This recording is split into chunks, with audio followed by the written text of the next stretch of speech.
एक तलवार, एक रिवॉल्वर।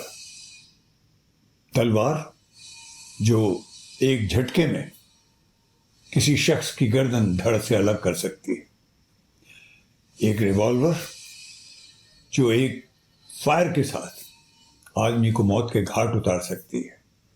एक तोप जो जिस्मों के परखच्चे उड़ा सकती है। पर एक और ताकत है, उसके सामने ये भी कम पड़ जाते हैं, छोटे पड़ जाते हैं। क्या ताकत?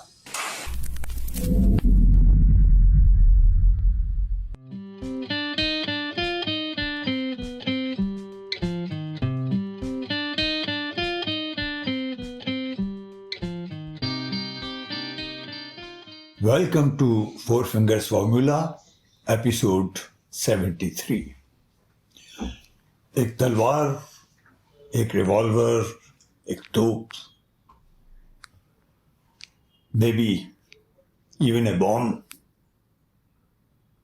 बहुत क्षत विक्षत कर सकते हैं ये सब चीज़ों को।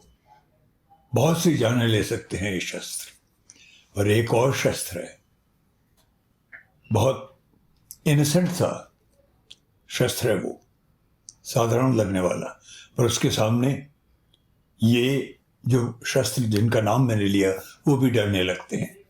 और वो शस्त्र जिससे डरते हैं वो है एक कलम या एक microphone and may be a camera. क्या संकेत दे रहा हूं मैं, क्या कहना चाह रहा हूं? सबसे पहले मैं ये कहना चाहूँगा, एक बहुत बड़ी आज़ादी हम सबको मुहैया है, जो हमारी सबसे बड़ी पुस्तक, एक तरह की मैं उसे धार्मिक पुस्तक कहूँगा, हमारा संविधान, हमारा कॉन्स्टिट्यूशन, उसने हमें दी है।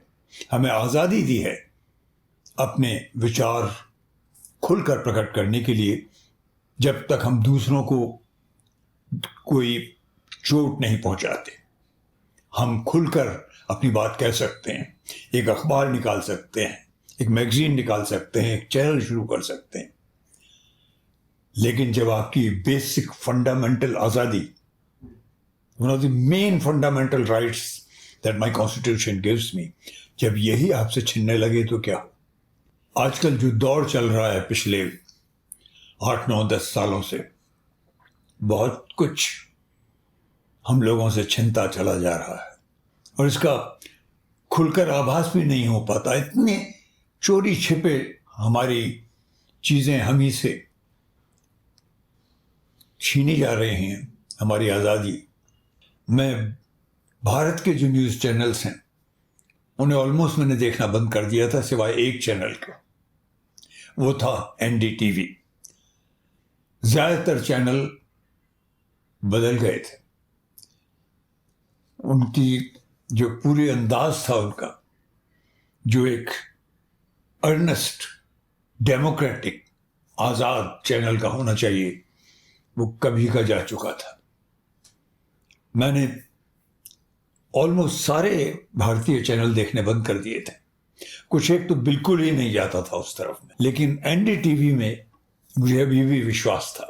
जब टेलीविज़न आज़ाद हुआ, दूरदर्शन से अलग नए चैनल आने शुरू हुए, तो न्यूज़ चैनल्स में वो पहला था। और अभी हाल तक बहुत अच्छी तरह से उसकी रिपोर्टिंग रही है, बाय एंड लार्ज। मैं ये नहीं कहूँगा कि सभी ने ऐसा रखा है। और ज़्यादातर जो दूसरे चैनल्स में जो एंकर्स गए वो यहीं से निकले थे।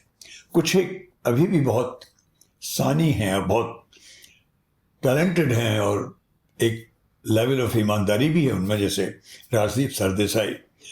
मगर NDTV by and large observed a sense of balance, sense of fairness, sense of honesty। खबर आनी शुरू हुई कि एक बहुत बड़ा इंडस्ट्रियल ग्रुप उसको खरीदने वाला है, और हमारी तो ऑलमोस्ट नींद उड़ गई जब पता चला श्रीमान गौतम अदानी साहब उसे लेने वाले हैं। दहशत सी हुई। दुनिया के ऑलमोस्ट सबसे बड़े, सेकंड रिचेस्ट इंसान होने वाले इंडस्ट्रियलिस्ट, उद्योगपति जो हर चीज लेते चले जा रहे हैं। एक मीडिया की आज़ादी पर भी उनकी नज़र तेज़ी से थी। एक दूसरे बहुत बड़े इंडस्ट्रियल ग्रुप हैं, वो और कई चैनल ले ही चुके थे। CNN, IBN चला गया, और भी चैनल डामाडोल हो गए। NDTV अभी भी लड़ते हुए, लड़खड़ाते हुए अपनी आज़ादी रखे हुए था। अब पता चला वो भी चला गया। उसमें 2 या 3 बहुत बड़ी चीज़ें थी, बहुत बड़ी हस्तियां थी, जिन्होंने डेमोक्रेटिक फ्रीडम के साथ न्यूज़ देने की फेयरली नींव डाली थी। प्रणय रॉय थे, उनकी वाइफ राधिका रॉय थी, और एक नए पत्रकार जो धीरे धीरे उठे पर बहुत ही बड़ी हस्ती हो गए, बहुत फेयर और बहुत ही इंटेग्रिटी वाले शख्स साबित हुए, वो थे रविश कुमार। रविश कुमार से लोग दिलों से जुड़ते चले गए। बेधड़क, बेखौफ रिपोर्टर, बड़ा बल मिलता था उनकी रिपोर्टिंग सुनने के बाद।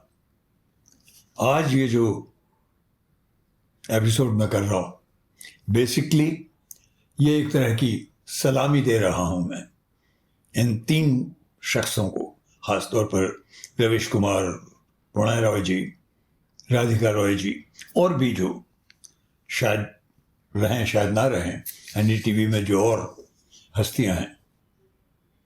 I look back into my self, अपनी ही यादों के झरोखों में मैंने झांका।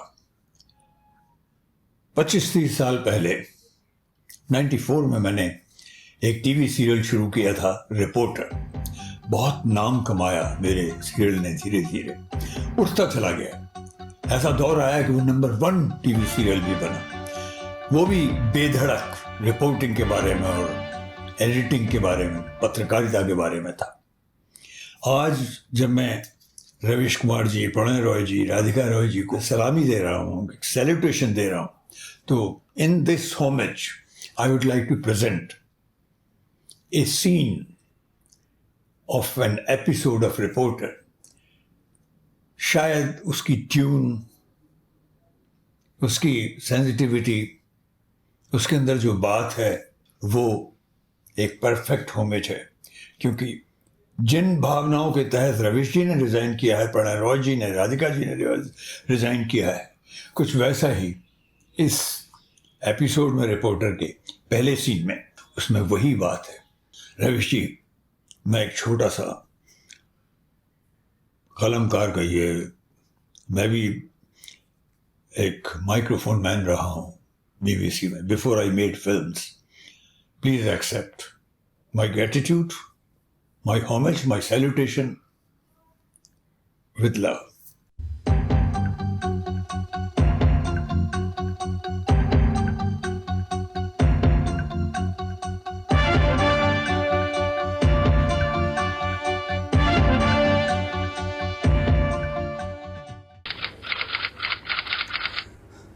कम ऑन दादा, पेपर का इतना अच्छा लॉन्च होने के बाद आपका इस तरह छोड़ के जाना अच्छा लगता है क्या? प्लीज।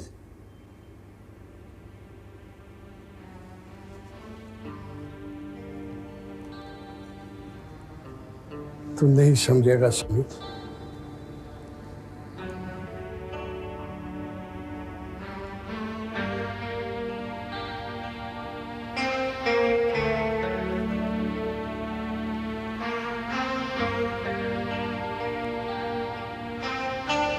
क्या बात है?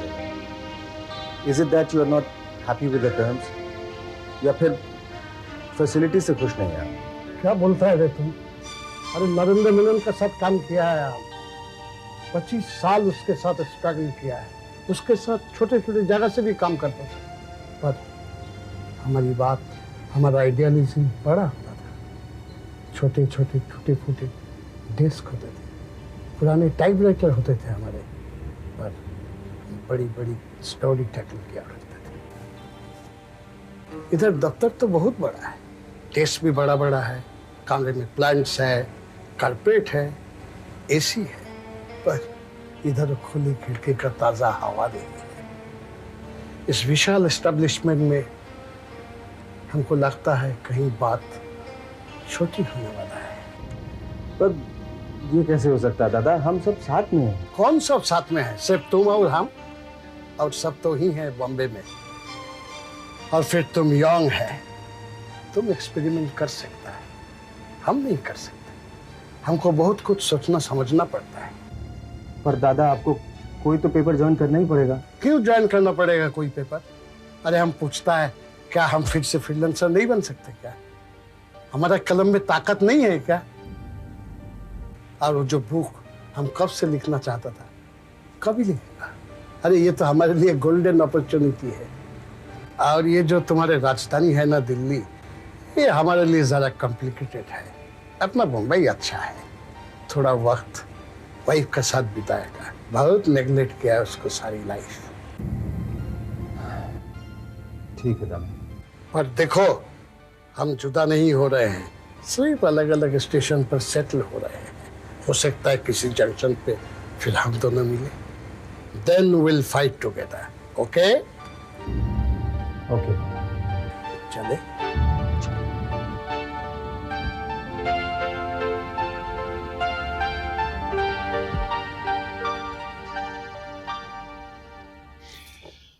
आपने रिपोर्टर का ये पहला सीन उस एपिसोड का देखा।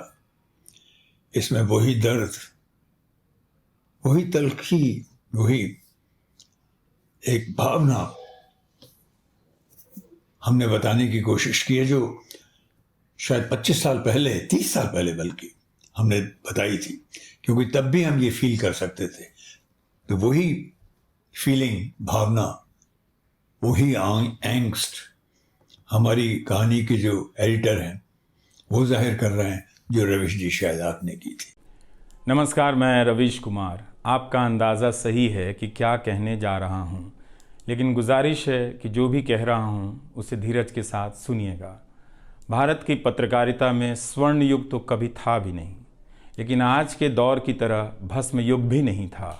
एनडीटीवी में 26-27 साल गुजारे हैं। इतनी लंबी यात्रा के अपने उतार चढ़ाव भी हैं। अनेक साथी, वरिष्ठ, कनिष्ठ सब शामिल हैं। कितने लोगों ने साथ दिया है। इन अनुभवों के बारे में कभी भी वस्तुनिष्ठ तरीके से नहीं बोला जा सकता।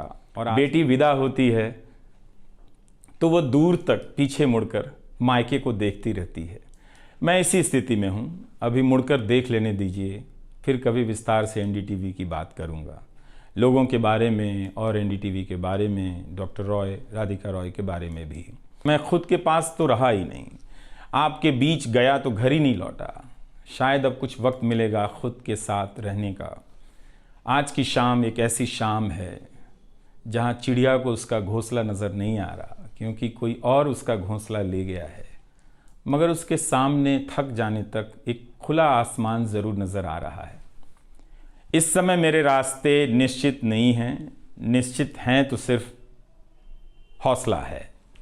उसका भी क्या भरोसा, कभी आसमान में होता है, कभी पाताल में। एक YouTube चैनल बनाया है रवीश कुमार ऑफिशियल, और फेसबुक पेज भी है रवीश का पेज। इसे सब्सक्राइब कीजिएगा। अब मैं YouTube पर ही नज़र आऊँगा, एनडीटीवी इंडिया पर नहीं। किसी संस्था के साथ मर्यादाएं बहुत अलग होती हैं, फ्रीलांस और आज़ाद जीवन की अलग। लेकिन इस बार परिवार के साथ थोड़ा वक्त बिताना चाहता हूँ, जीना चाहता हूँ। मैंने इस्तीफ़ा दे दिया है। नमस्कार, मैं रवीश कुमार। आज आप सबको इस एपिसोड के साथ थैंक्स देते हुए, I hope it connected with you all. आज इतना ही। Thank you.